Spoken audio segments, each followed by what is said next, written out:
Greetings viewers, Eric the Car Guy, also known as ETCG1 when I post videos on this channel. Thank you for watching, and oh, by the way, if it's your birthday, happy birthday.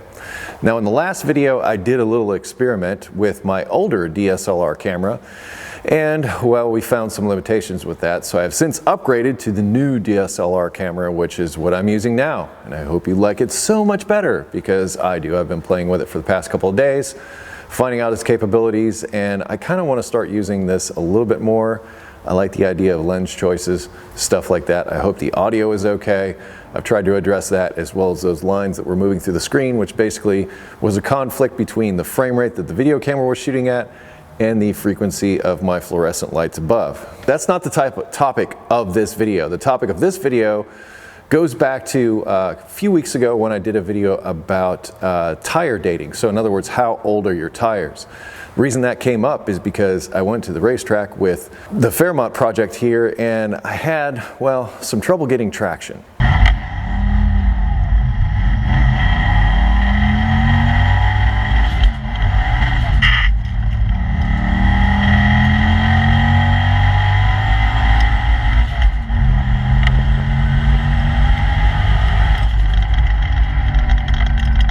Now, as you can see from that clip, it was difficult to maintain the car in a straight line while applying power, which is a result of lack of traction.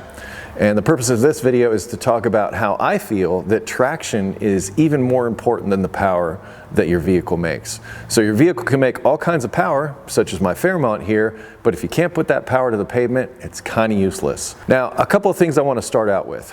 When I did that run at the racetrack, the conditions were not exactly ideal. That was in November, the track was cold, my tires were cold, neither of which are a good thing to start with, like right out of the gate. Another thing I could have done is I could have let a little bit of air out of my rear tires. I'm running them at street pressure, let's call it. I'm running them at 30 PSI, and that may be a bit much. So if I would have brought them down to like 20, that might have been helpful. Ooh, and one more thing I think I could have tried, and that is instead of starting off in first gear, maybe start off in second gear just to see, because that would, in essence, take a little bit of power out of the engine. And start out in that lower gear and hopefully have time to build some momentum before that power starts getting down to the pavement.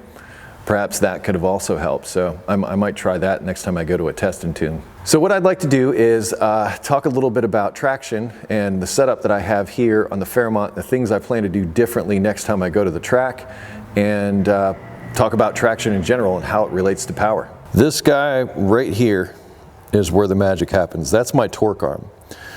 And if you saw the installation video, you'll see that basically what it is it's bolted to the differential, the axle assembly I should say, locks the whole thing in place. So that bar makes it so that whole axle assembly cannot wind up, which it'll have a tendency to do. So normally when you accelerate, say with the original 4-link suspension, what would happen is this whole differential, axle and everything would twist up like this under acceleration. And as a result, that would wind up the rear end. Now, normally, like Mustang Fox bodies come with what are called quad shocks. And those quad shocks go up in here and they connect the top of the axle to the frame and help prevent that from happening. This torque arm basically does all of that for me. So I'm good in that department. This is the Panhard Bar. And what that does is that keeps the axle from moving side to side, and it also helps locate the axle exactly where I want it so that my tires are equidistant on both sides. So that, in other words, it's not sticking out any farther than on this side, and everything is locked into place. Also, I have adjustable shocks. So these shocks here are adjustable, so I can change the dampening rate. That's also helpful. The front dampers are also adjustable. That's something else that's useful. So with all this stuff, including, I forgot to mention, my stabilizer bar, which I consider a better type of stabilizer bar because this stabilizer bar connects the axle directly to the frame and the body of the vehicle, as opposed to what I had on here before, which was basically just a bar that went from one lower control arm to the other, and that worked, but I don't think it works nearly as good as this. Also, this is adjustable, so I can dial this in. All of this says that I should have a really good suspension for the drag strip, and I shouldn't have to worry about it because we've eliminated the wind up that the rear axle would normally have with the torque arm. and we have these adjustable shocks and everything. Now, first order of business in my eyes, get new tires. These are not bad tires, and you know, as I talked about in that other video, as far as how old they are, I don't really think they're all that old.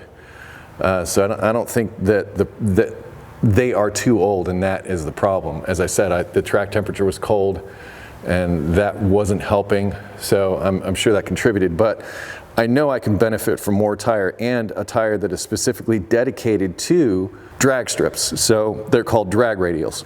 And I've already looked into it, and there is a set that I can get for this car. However, I'm gonna have to roll this lip on this fender. In other words, I'm gonna have to bend this all up in so I can fit this in here. Because of the design of the Fox body rear suspension, there's no room to go inward with the tire. The only place you can go is outward. So in order to do that, I need to make space for it. So I need to get, well, I'm gonna get some wider tires, some drag radials.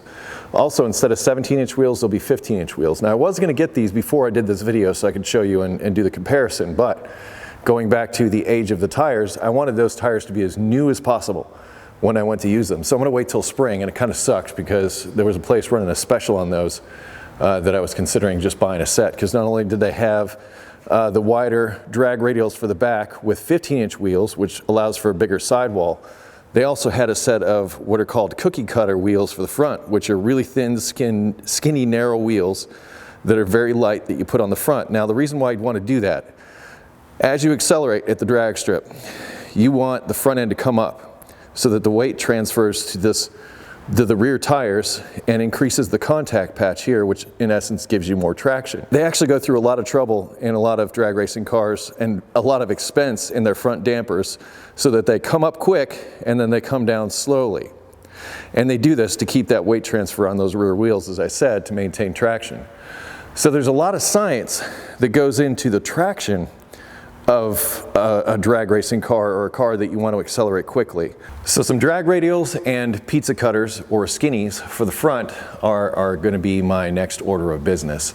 And hopefully I'll be able to drive it to the track like that, because I don't really have a tow vehicle right now.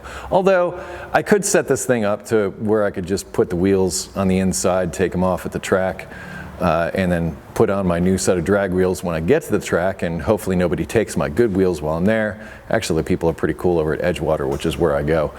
I'll link that down in the description in case you want to check it out. But let's talk a little bit about traction. The first thing that comes to my mind is the show Street Outlaws.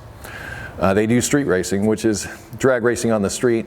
Initially, when the show came out, I was kind of against it because I didn't really like advocating the racing on the street, because people have died, bad things have happened with street racing. So I don't recommend that anybody goes out onto a public road and starts doing races like this at all. In fact, if you watch the show, there's someplace off the beaten path, there isn't traffic, there couldn't be, not with the production and everything they have. So don't believe for a second that they are quote unquote street racing. That stuff is pretty much controlled at this point, especially with the popularity of the show. I can't see how law enforcement would let it go on like that.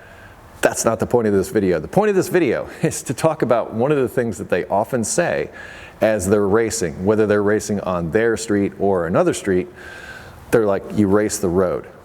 And what they mean when they say that is exactly what I'm trying to illustrate in this video, is that traction is even more important than the power you make. In fact, in order to race the road, many times what they end up doing is they end up taking power out of these vehicles. And sometimes a substantial amount, so a lot less than they would run at a racetrack in a controlled, sticky environment. So they got, you know, sticky tracks, sticky tires, all that kind of thing, and it's all set up for racing. The street isn't built that way. The street is built so that you can drive on it like a normal person. So it's not going to give you the same kind of traction that you would if you went to a dedicated racetrack that, you know, hundreds if not thousands, well, thousands if not hundreds of thousands of people have raced down and laid rubber on. So in other words, that track isn't just asphalt anymore. It's kind of a whole lot of rubber to go with it, and that has a lot more traction than just the street. When they say they're racing the road and they're going from A to B, in other words, they start out from a dead stop and they get to the other side as fast as they possibly can. If there's too much power in the car, and this comes up a lot, you get the same problem I had. Those cars just spin tire and they're uncontrollable. So if they don't spin out and wreck the car or have a car that's very much out of control, they usually lose the race in that case. So if they're spinning tire, they're losing. The idea is to have it right at the ragged edge of what grip you can have. And they do this by taking out timing of the engine, taking out boost, changing the nitrous setup, those kinds of things to detune their whole setup so that they can maintain enough traction to get from one end of that street to the other so that they can win the race. So that's my whole point in this video, is to talk about the relationship between the power and the traction you have. I make 575 horsepower at the crank and 622 pound-feet of torque, like I said, at the crank. So I haven't taken it and put it on a chassis dyno yet. You usually lose, I think, what is it, 20-25% through the drivetrain. So, you know, I've definitely got somewhere close to 500 horsepower hitting the pavement with this car. But obviously, I need to change my setup. So once I do my drag radials, then I'll start trying to dial in the rear suspension and the front suspension to increase that acceleration. But I didn't build the Fairmont just to be a drag racing car. I built it to be a road car so you can go out and drive it. In fact, I'll link in the description an article that I read that gave me a lot of inspiration for how my suspension got set up in the end. It's called turn and burn. So in other words, they set it up to where it would go great in a straight line, but they also set it up to where it could drive on, like say, an autocross course and do really well. So that's why I went with this suspension. That's why I scrapped the old suspension, because I wanted to try to get the best of both worlds. However, the thought in the back of my mind, it's December 2017 right now. The thought in my mind is next year Power Tour? But this car is perfect for that, because not only do I have plenty of power, but I've also got air conditioning. Because in the Power Tour, what you have to do is you have to drive from one drag strip to another. So, and you have to use the car that you're running at the drag strip. So you have to drive to the drag strip, do some runs, do some passes, and then drive to the next drag strip and do the same thing. And I think there's like 7 different stops on the Power Tour usually. So that's a lot of punishment for a vehicle, and your build better be solid, because if not, well, you're going to start breaking stuff, and that's what kind of separates the men from the boys with this. But I've always thought that was an interesting challenge, and that's what I thought about doing with this next year. So we'll see if I'm able to pull that off. I hope I am, because I think it would be really cool to see that. But that's my opinion, and that's what I wanted to impart, because a lot of you were speculating when you saw that clip that I did when I did that video about the age of tires, which I will also link in the description for you. A lot of you had some great suggestions. These are the thoughts that were in my mind. But anyway, traction, more important than power. Do you agree? I'd love to read your comments and thoughts on all of this. That's kind of what we do here at ETCG1. If you have questions about this video, as I said, there'll be links in the description, so please check there first. Outside of that, if you have automotive questions, automotive repair questions, things like that, there'll be a link in the description to eric.thecarguy.com, which is where I ask you to go to get help with those issues. Aside from that, be safe, have fun, stay dirty. Thank you so much for watching. I will see you next time. I hope the quality of this video is better than the last one and you are much happier. I am.